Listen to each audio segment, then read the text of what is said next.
just like the early disciples, we too shall continuously be renewed, transformed, and empowered. From our baptism to the Holy Spirit's fuller release in our confirmation to our everyday life, graces received in, through, and by our Holy Spirit.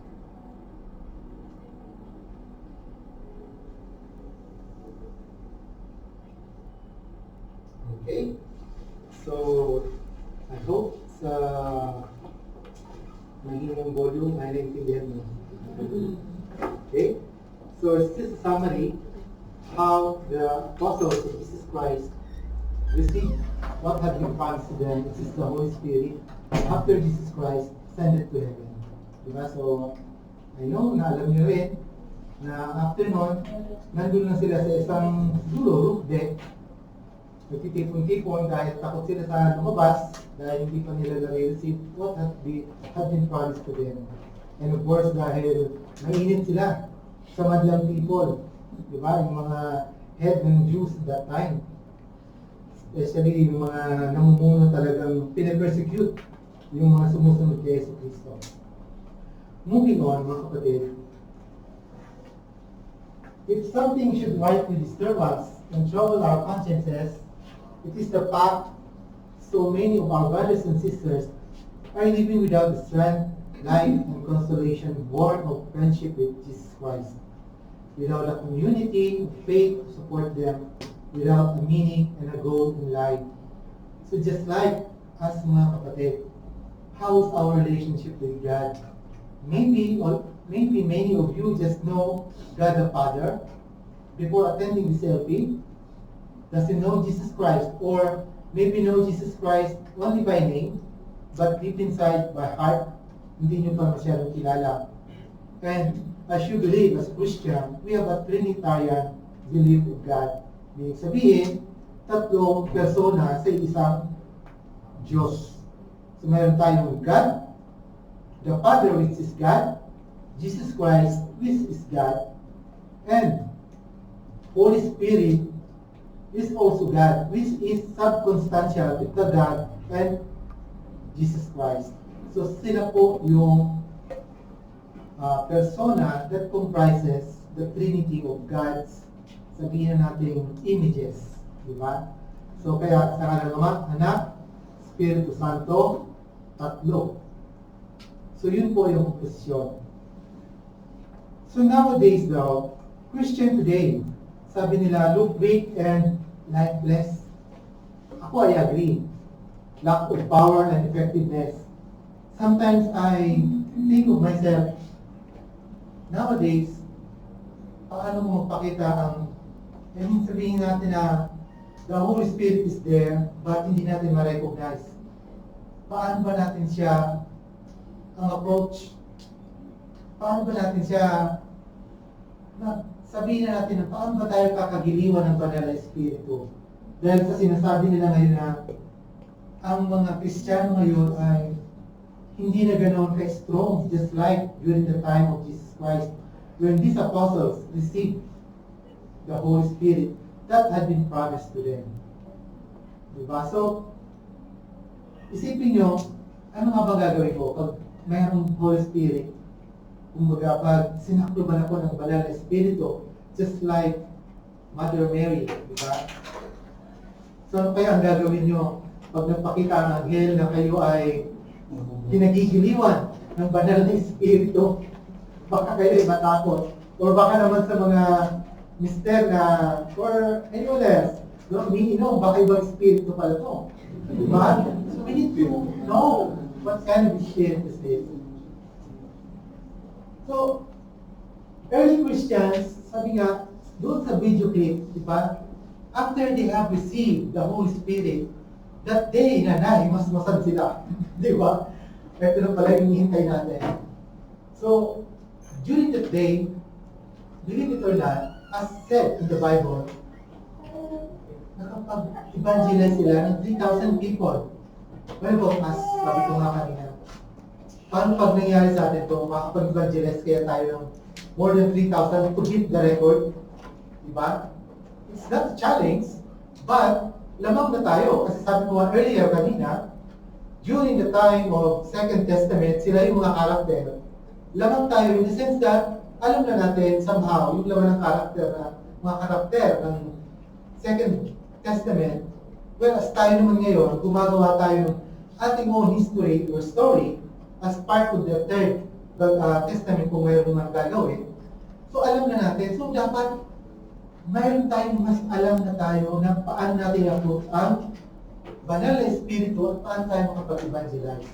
And one way of doing that is, thank you, kasi nandito kayo sa Christian Life Program, wherein we are helping our Jesus Christ to proclaim, to furtherance His kingdom dito sa mundo nito. Kasi nga, as mentioned, sa panahon ngayon, lalo na millennials, pag may ang mga bata, pag mayroong laptop, pag mayroong iPad, nandun na sa isang sulok. Hindi nyo na sila makikita na step 1, step 2, whatever. Hindi na. Di ba? Nasa isang sulok na lang sila, hanggang full battery sila or naka-recharge sila. Hindi na natin. Kumbaga, comparing ourselves, kabataan natin, to them, at the present, napakalayo. Di ba?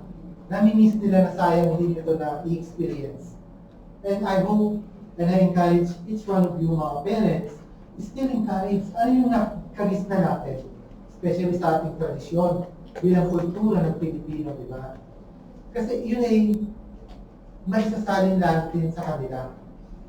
It depends on you as a parents, how you raise your children.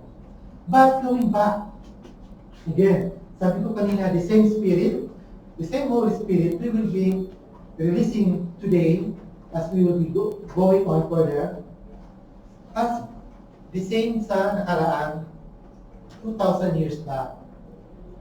So, the source of the Holy Spirit in the book of Acts, we see Holy Spirit acting among them, guiding them, speaking to them, and giving them the gifts.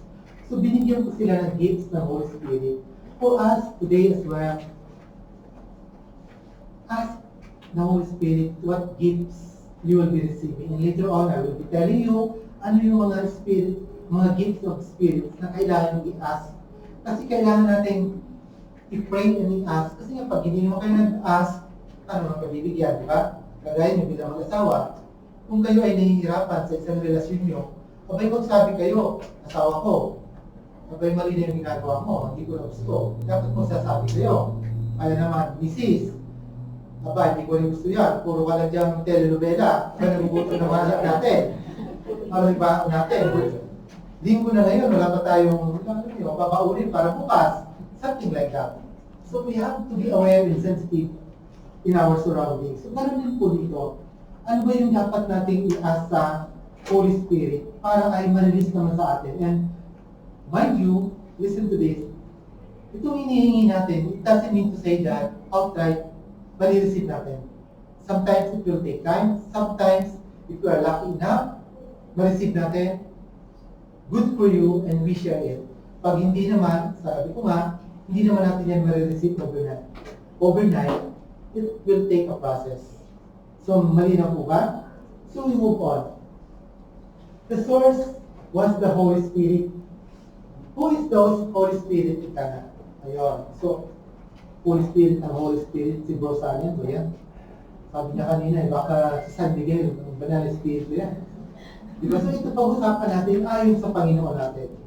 Ano nga ba ang banal na Espiritu? The Holy Spirit is God. Sabi ko nga kanina, He is the third person in the Trinity of our God. The third person in the Holy Trinity. To believe in the Holy Spirit is to profess that the Holy Spirit is the one of the person, the whole persons of the Holy Trinity. Consubstantial. Meaning, pag sinabi natin consubstantial, kung anong bisa mayroong God the Father, Jesus Christ, ay pare-parehas po sila. Equally. Di ba? Kaya sa pagkadalawang anak nyo, dapat walang favoritism. Parehas ang pagtingin. Di ba? Ganun po, inire-relate para mas malinaw. Kaya yung tatlo na yon, Holy Trinity, the Trinitarian of our God, the same power they have. Kaya lang, nasanay tayo, God the Father, Lord Jesus Christ. At alam lang natin, Banal na Espiritu, pag kami sinapian, or pag side of the cross tayo. So now, again, I keep on reiterating who the Holy Spirit is.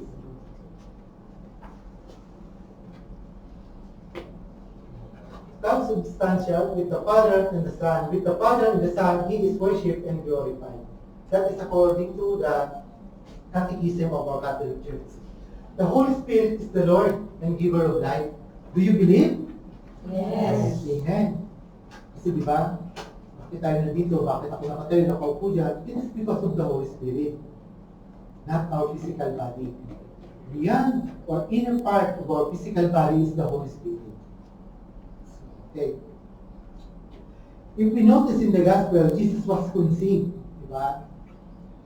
In the womb of Mary, nung nagpakita sa kanya ang anghel, di ba? Inalang sa kanya. So through the power of the Holy Spirit, the angel told Mary that she would bear a son that will be the Messiah. So, di ba sabi ko nga, si Mother Mary that time is napaka-low profile na rin tao.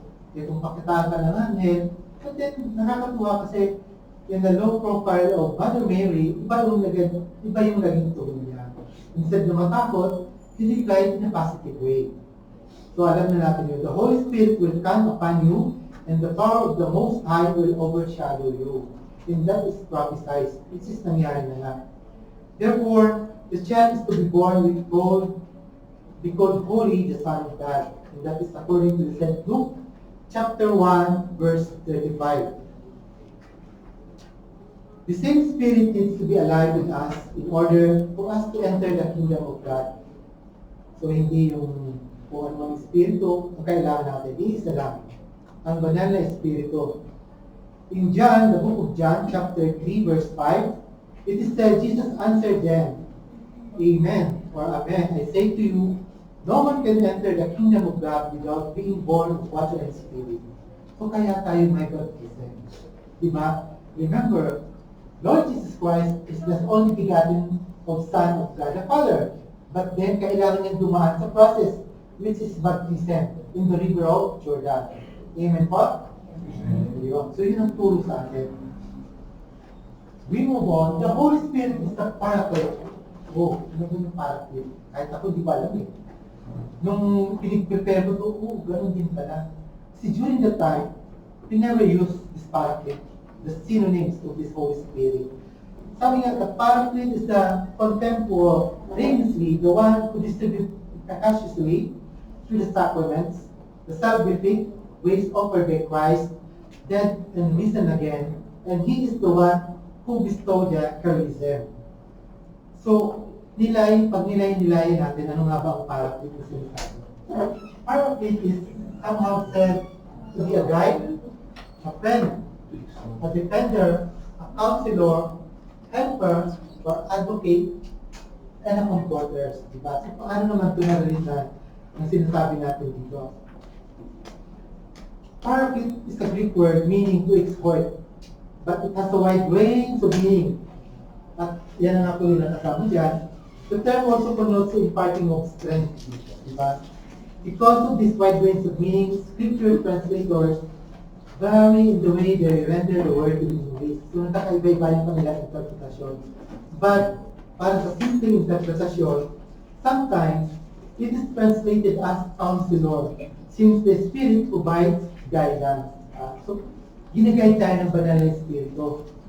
Sometimes naman, it is being translated to be as helper in the sense of friendship. Diba? So, sometimes it is being translated to advocate in the sense of legal defender. Pag sinabi natin advocate, alam na natin it's a legal term. So, yun ang isa sa mga translation ito po. This translation is also justifiable in the Paraclete was used in the first century. So, pakinggan nyo, during the first century, ay ginamit na rin yung word Paraclete to speak defensatory in legal proceedings. Advocate.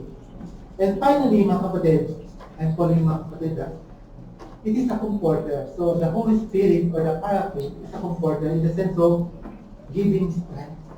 Diba? So, pag tayo ay high spirit, kahit anong pagawa sa atin, kaya natin gawin. Amen? Amen. Lalo na yung mga mister, ang liligaw pa. Palagi high spirit, makita lang siya. Misis ka lang, di ba? Kahit sabi ni Mrs. Huwag na muna, may exam ako, may ginawa hindi sa makita. Di ba? Kahit ilang bundok ko yun, talang kawin. Ganon. So, ganon kami mga mister, ka-eager para lang makapiling kayo. Sana huwag magbago. Amen? Magbahanap palagi.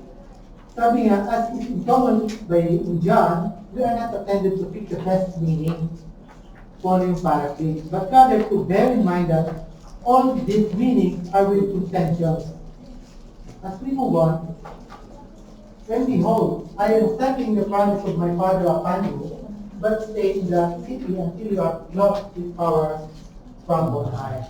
Again, going back to the video clip, after our God, our Lord Jesus Christ, has been ascended to heaven, ito yung promise sa kanila ng God the Father will give you the Holy Spirit as your advocate that will clothe you in power before I will send all of you into mission. So, again, just like of us, you will also be receiving that.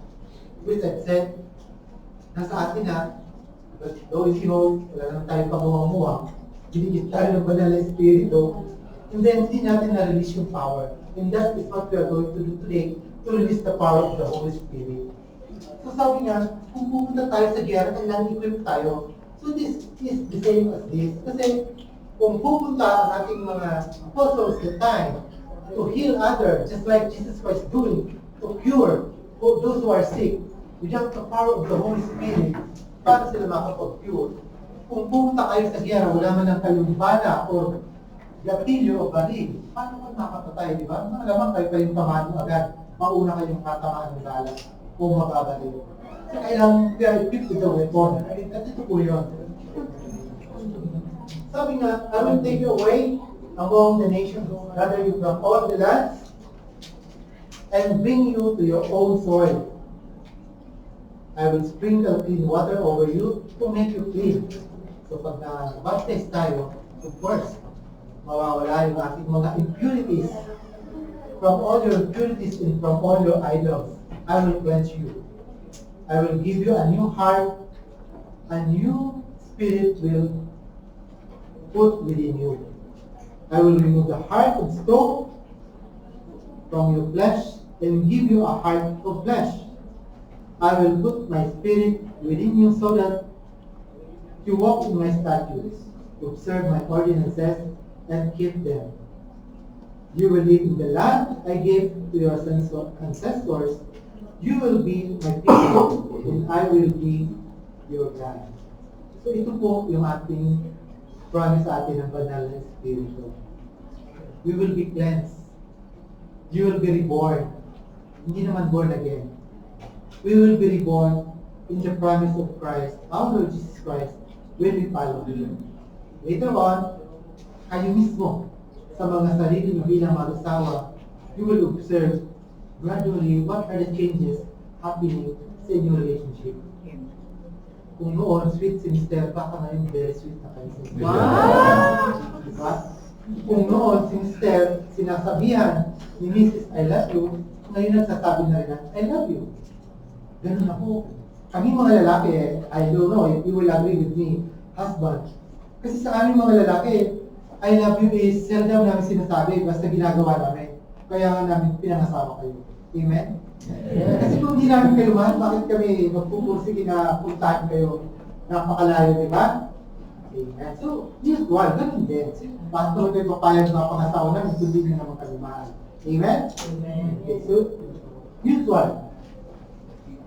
When we receive the Holy Spirit, ano naman ang mapupunta sa atin? Anong matatamo ko doon? Ano bang mahihit ako dyan pagka sa Holy Spirit na yan, yung mamimiloso po kayo, no? So let's see po. Magkakaroon tayo ng union with God. Okay? Sabi nga, matagal na akong may union with God. Really? Gaano kalalim? I'm not challenging you, ha? A new relationship with God as Father, that is deep and personal. Pangalawa, when we receive the Holy Spirit, we gain a new nature.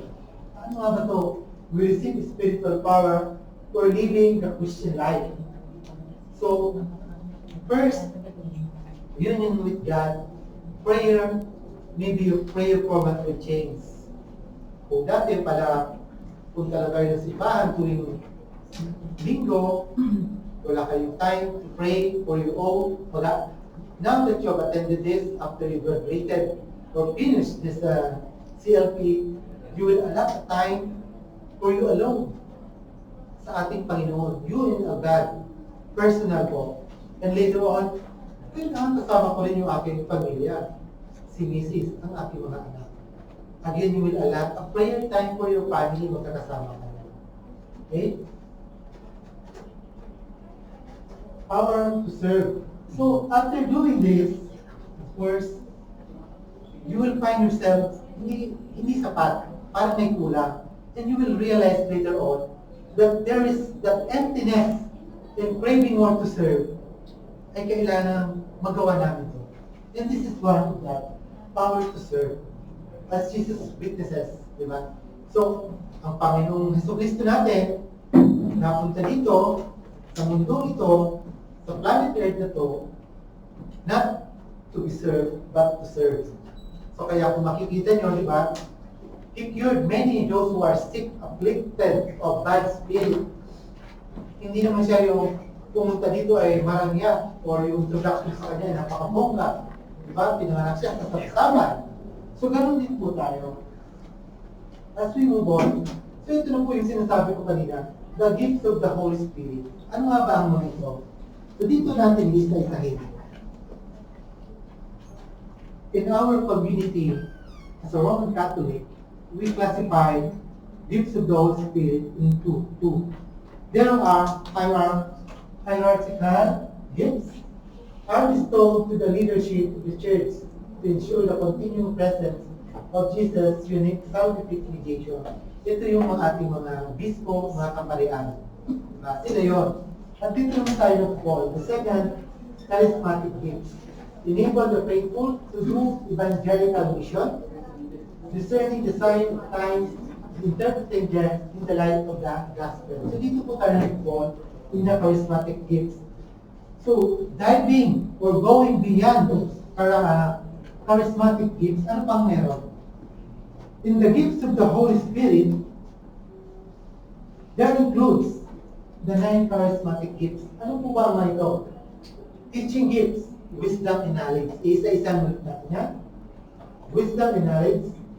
Sign of gifts, meron tayong faith, healing, miracle, and revelational gifts, prophecy, discernment of spirit, tongues, and interpretation of tongues. So, ating puntahan, ano yung mga ibig sabihin ito? In the wisdom, God's guidance on how to live as a Christian. Sabi na. In every question, we think about what is behind that question. Bakit nga ba na naitanong ito? Or minsan, si Mrs. nagsususpend sa kanyang mister. Di ba? Naku, pinag-iwan niya si mister. Bakit kaya naitanong ito ni Mrs.? Baka nabibigyan siya sa akin. But, be mindful that si mister is in good faith. Yun. So, parang walang kinakabahan na si mister. Kasi usually, hindi naman nagtatanong si Mrs. kung mga ganun eh. Out of the blue, nagtanong sa kinabahan. So, ano yun? Bakit? Because there is a wisdom God. We need to understand that we think about what is behind the question that we need to understand for the many things that are happening around us. To be able to get this, you pray for wisdom. So we need also to pray. Diba? So, sometimes napakabigat ng ating problema, hindi natin naintindihan bakit nangyayari.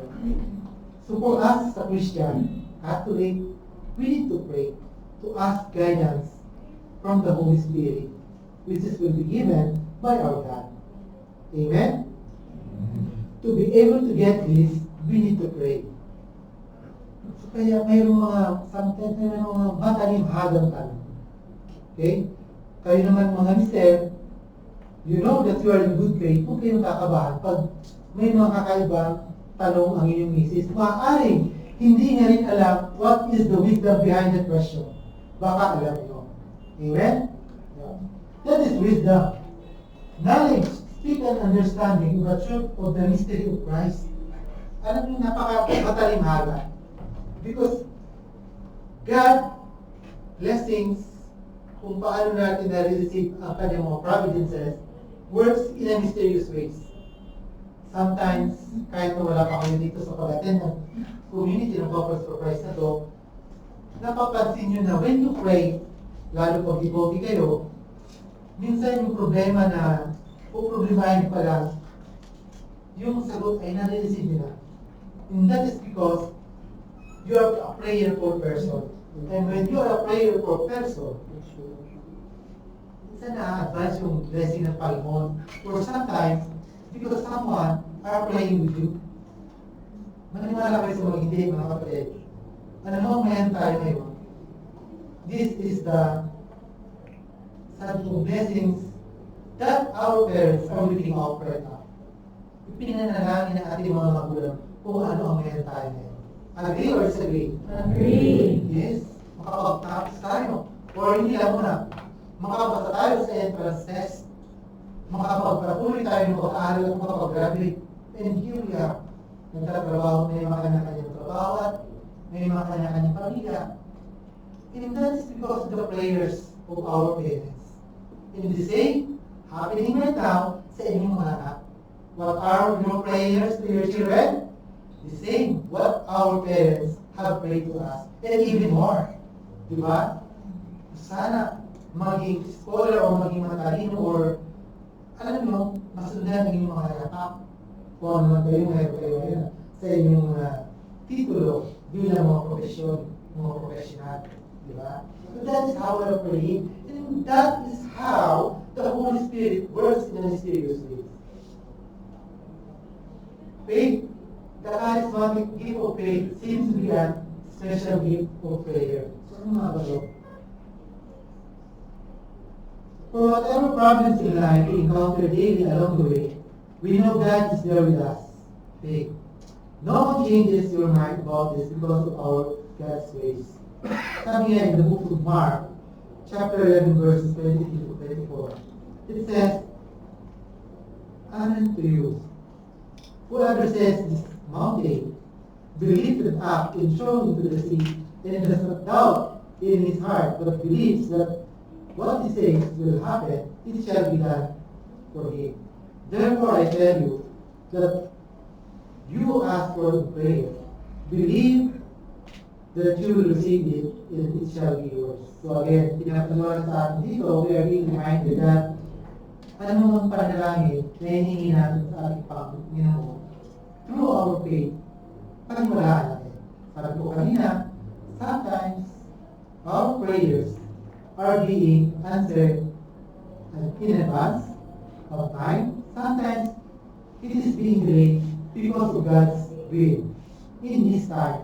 Na maaaring pagkaibigay na ang blessings na hinihingi mo kasama sa inyo. Diba? Pakin mo na lang sa loob ng 200 times in a million, hindi mo pinagpanoon na kaya gagawin mo. Ipaka mamaya sa katatahan mo, ito yung mga naging pitsa ng buhay ninyo, di ba? Nakahold up kayo. Diba? So, something like that. And it's really para mas maintindihan natin. So again, I am telling this to you because our ways is different from beyond the ways of our God. What He wants us to do. Kasi God knows na nasa sa pinapupunan pala tayo kung ano ang plano niya ng lahat ng isa sa atin. Diba? So, mas maaaring sabi natin na ito ay destiny ko. Diba? Maaaring ito ang nakatalaga sa akin sa gulit ng tao. Diba? Do you believe that? So sometimes you believe, sometimes you do not believe.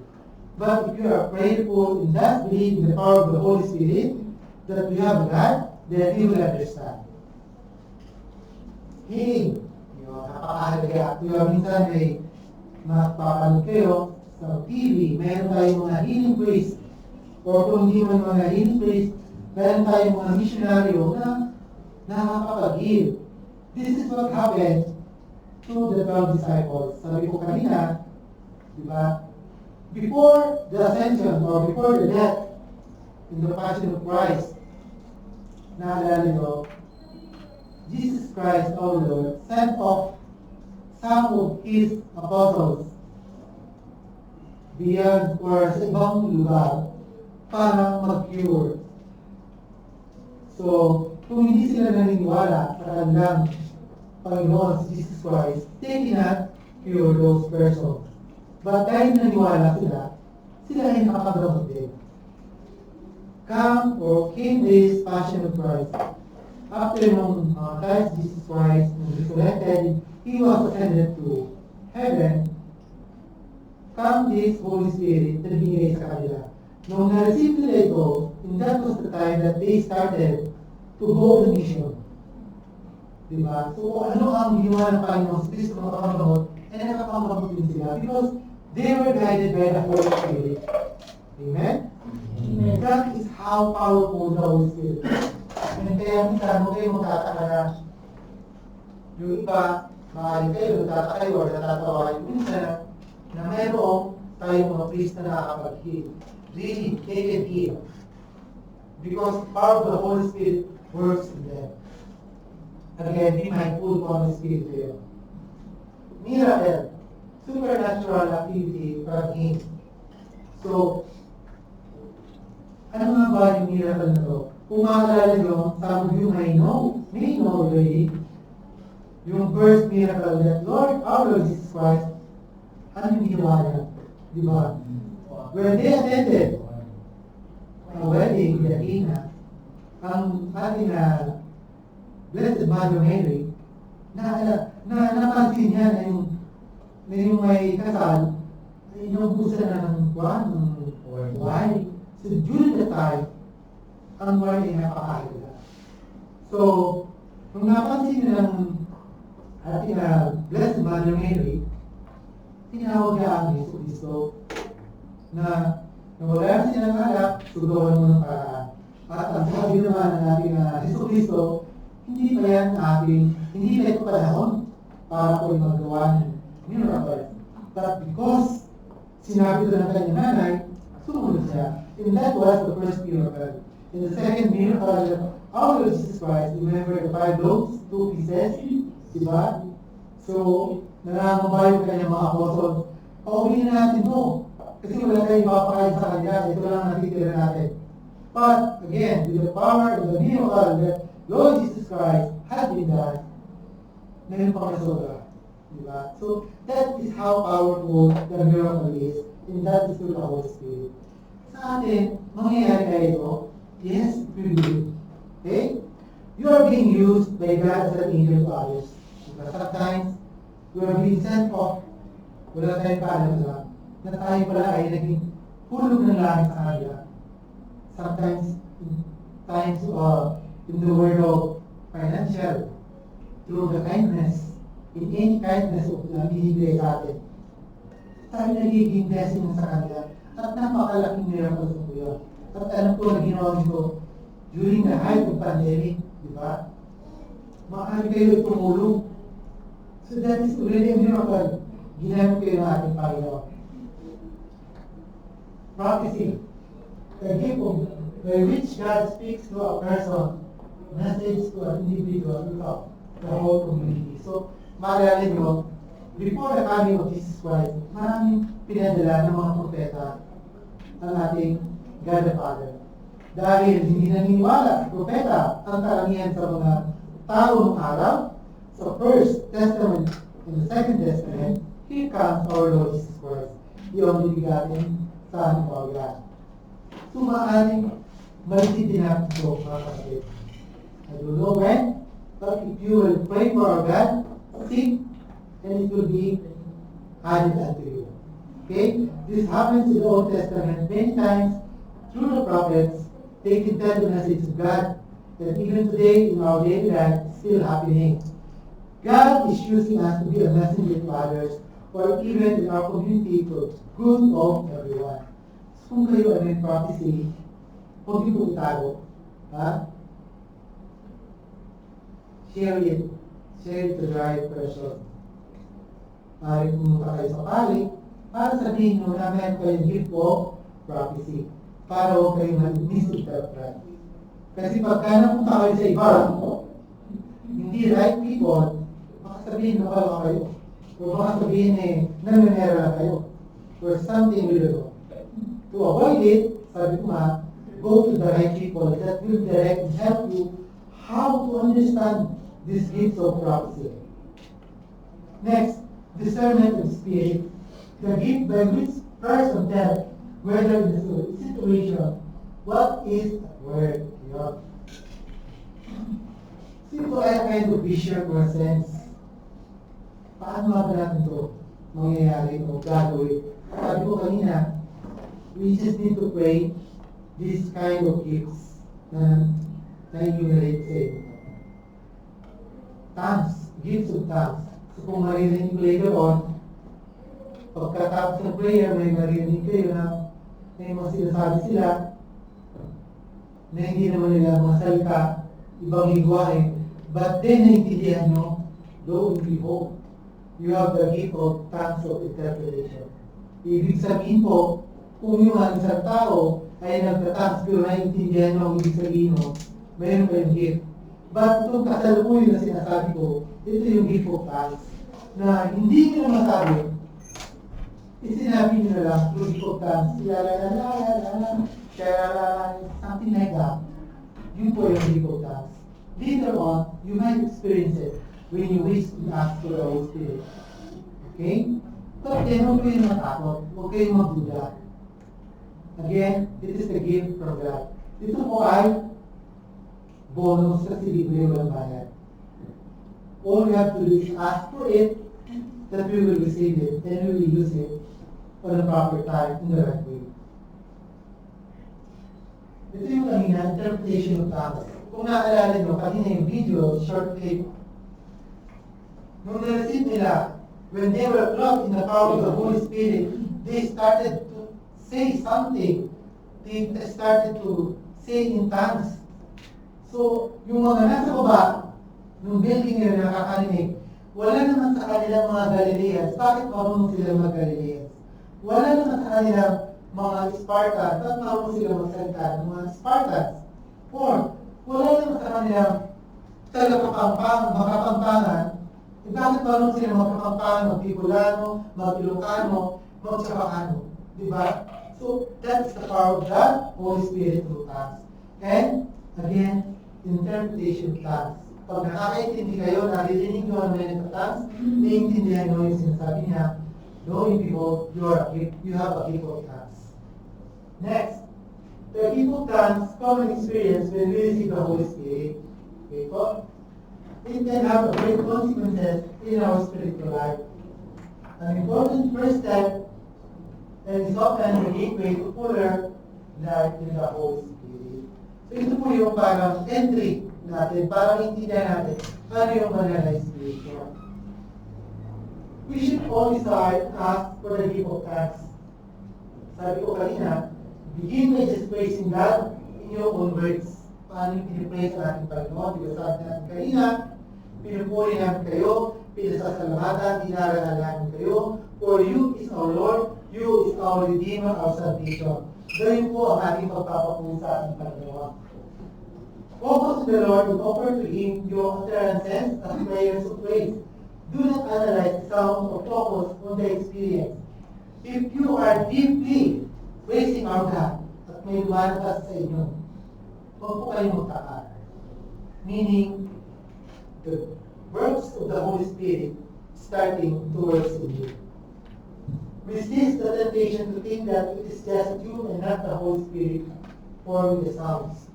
Focus on God. Resist the evil spirit. Huwag kayong matawa, huwag kayong magduda. Again, if you have doubt, you are just like the other apostles who have doubted Jesus Christ. Diba? Yung si Jesus Christ ay nag-resurrect na, but Andrew, the doubting Andrew, sabi niya, maniniwala lang ako pag ang Panginoon ay nakita ko at naisuot ko ang aking daliri sa kanyang sulat ito sa daliri at sa daliriwan. Lo and behold, Jesus Christ immediately showed up to him. Diba? So, ginawa niya. At sabi ng Panginoon Jesus, mapapalad sa inyo ang mga tao na naniniwala kahit hindi nakikita. ang Diyos. Amen? Amen. Hindi po tayo dito. Kung nag-resist po na meron, maniwala tayo. Intending the gifts and power of the Holy Spirit, paano po natin ito gagawin? The power and gifts are already in us from the day we were being baptized and became official members of the church. It is also strengthened through the sacrament of confirmation. And ngayon, gigisingin po natin yan dito sa ating activity this afternoon. Sabi ko nga, we will help you release that Holy Spirit and experience the beauty of what the Holy Spirit can do for us. The enkindling of the gifts and power of the Holy Spirit will be in the form of a pray-over session. So later on, we will make a pray-over session to you, brothers and sisters, to help you release the Holy Spirit that in within you slept or sleep for a long time. Sa isyong ito. We intend that through strengthening prayer life and sanctity in our daily life. Later on, magagamit ko rin ito. All active service and through CFC. Makakagawa nila kung magiging gaano kayo ka-eager into being part of the service of our community. Active participation in the bigger church. So bukod dito po sa ating community ng Baptist for Christ, even po sa simbahan natin, where we are, sabi natin po, paro po natin, ang St. Mary's, again, with the power of the Holy Spirit, you might even be part of that activity na meron tayo sa ating Filipino community, which is St. Mary's Church. God offers new life. Okay? Experience your own Pentecost. There is no Pentecost without the Virgin Mary. Do you believe in that, mga kapatid? Of course. So, mga kapatid, we look forward for this new life to experience your own Pentecost. Sabi nga, sometimes, pag hindi natin nararanasan, naiintindihan, marami tayong question mark sa ating mga buhay. Especially kayo, bilang mga mag-asawa, kung hindi nyo pa na-attend yung Christian Life Program, and I congratulate you, and thank you kasi from talk number 1 up to session number 6, and nandito pa rin kayo, I'm very much sure the Holy Spirit works in you. Amen? So later on, mga kapatid, we will explain to you what we are going to do. But for now, I will end my session and for you to discuss and understand ano ba yung pinagsasabi ng speaker sa amin. Ano yung Holy Spirit, ano yung gifts of the Holy Spirit na sinasabi niya. So we will giving you time again to regroup and for you to understand in your own way through the guidance of your discussion here. Okay? So for that, mga kapatid, may God be praised.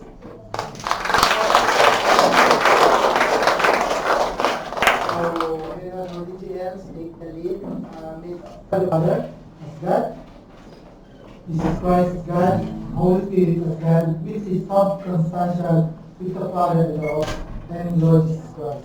Again, I hope that through your discussion, pwede siya mamaya tonight pagka nakauwi na tayo.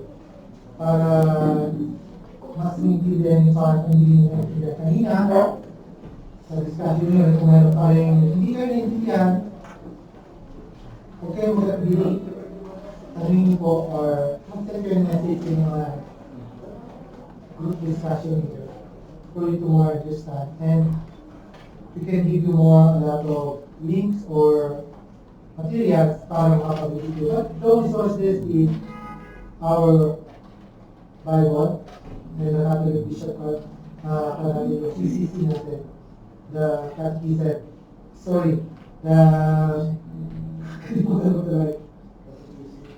Catholic, the Christian, Catholic, wala po ako. But again, the source of materials will be given to you kung may pag-video tayo po kayo. But today, as we continue po ang ating activity, what we are going to do for our praying over sa inyo ay we will have a commitment prayer. And before we will do a commitment prayer, allow me to explain to you further. Ano nga ba ang nangyayari sa prayer over session natin? So, in the prayer over, kapatid, habang kayo ay nakaupo later on, we will lay over our hands sa inyo, especially yung naka-designate sa inyo na DGL or DGL, okay? And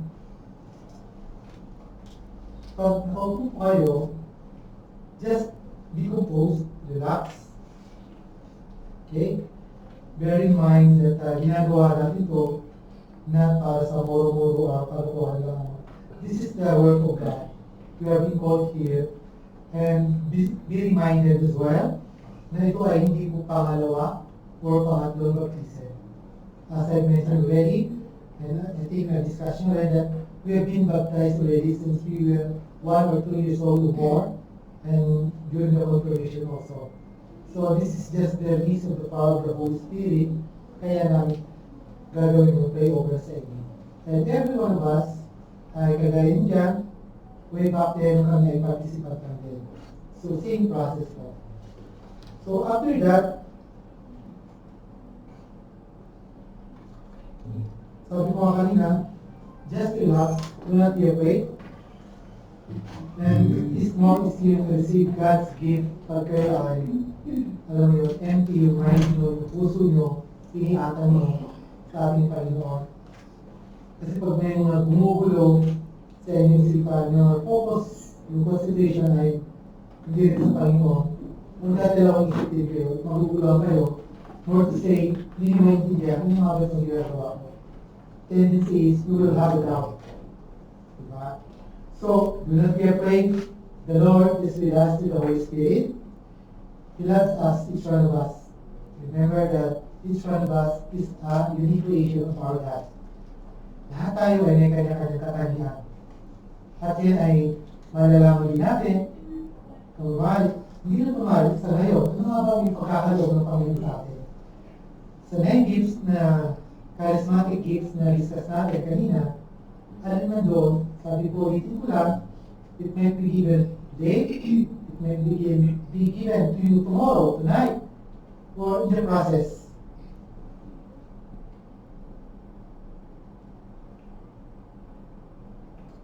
And huwag niyong concern po, paano nga ba yung banal na espiritu magmamanifest sa inyo?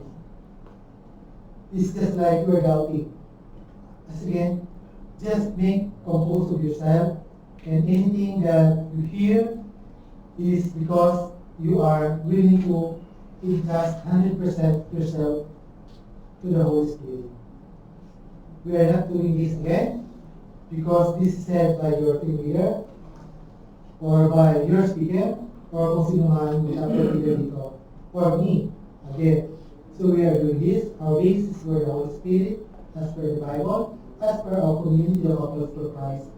Kaya natin ito ginagawa, and for you to enjoy what we are enjoying right now. Because we believe that through the brotherhood and sisterhood of this community, the Holy Spirit manifests just in us, and also for our personal communication to our God. Again, I'm telling you this, listen, ano nang ginagawa natin? This will fade, but the Word of God will remain the same. Yung personal relationship at Panginoon, yun ang pinaka-importante sa lahat. I cannot save you, our priest cannot save you, but they can remind you. But if you don't have trust in God, how can He save you? Kaya mahalaga that you yourself 100% hindi trust ng Panginoon. At ako po kayo maglaga. Kaya yung sasabi pa niya, things happening in God's will in His own life. Diba? Again, sa pagkatapos naman po mamaya, after the takeover, the leader, the worship leader later on, they will have a sing, they will sing, and they will ask you to have sa pagkatapos naman po, sa tabi pa niya, close your eyes, when you are singing,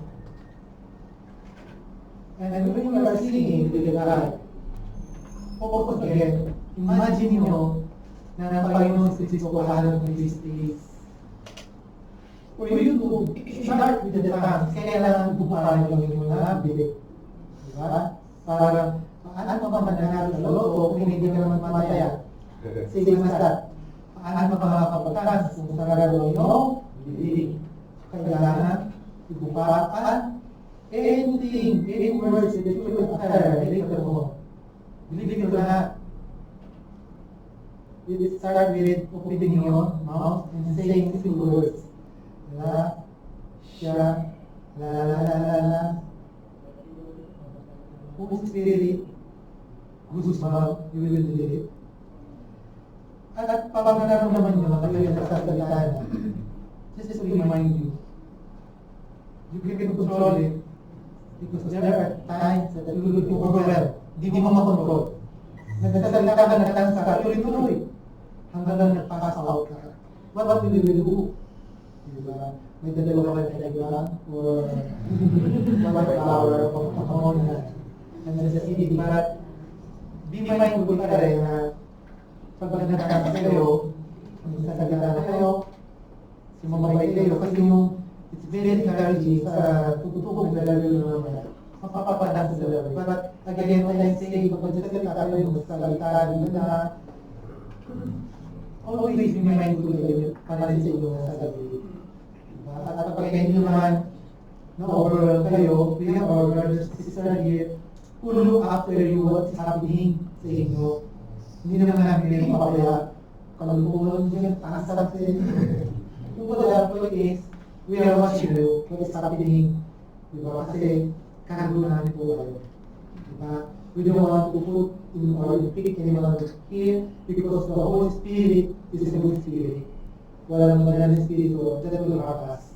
Amen? So just believe in God.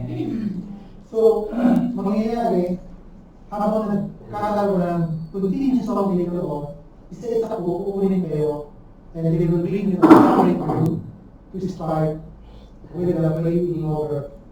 Okay po? Kapag praying over, pag nakabalik ka tayo dito, continue in the mode of praying. Silent na kayo, at kung may nararamdaman ko kayo iba, call the attention na ating mga self-esteem. Kasi baka mamaya, nakakakita na kayo, hindi natin alam yung ngayon, we need to address it. Kaya sabi ko, be aware pa rin yung mga sarili. Diba? Again, di namin malalaman kung ano nangyayari sa iyo ito, mga yung sinasabi. We will not guess, of course, but something very different, abnormal, makikita natin yan. Kasi sa Jesus but kung alam mo, mas alam nyo yung sarili, at alam nyo na kayo ay may nangyayari sa iba, hindi nyo kaya, let us know. Okay, so again, when you are waiting, stay calm, continue to pray, and the pangalit, the posture of praying is bibigay. And kung alam nyo yung kanta, you can sing along with them, sing along to para hindi natin mag-start ang ating mga kasabahan. What else?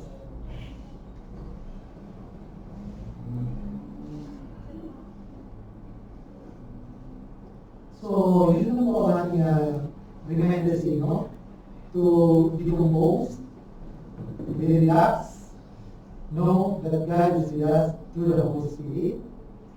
And now, I want to put you in the mode of we will be having our commitment prayer.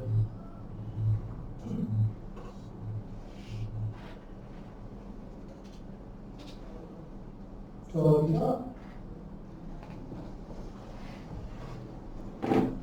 we will sing a song.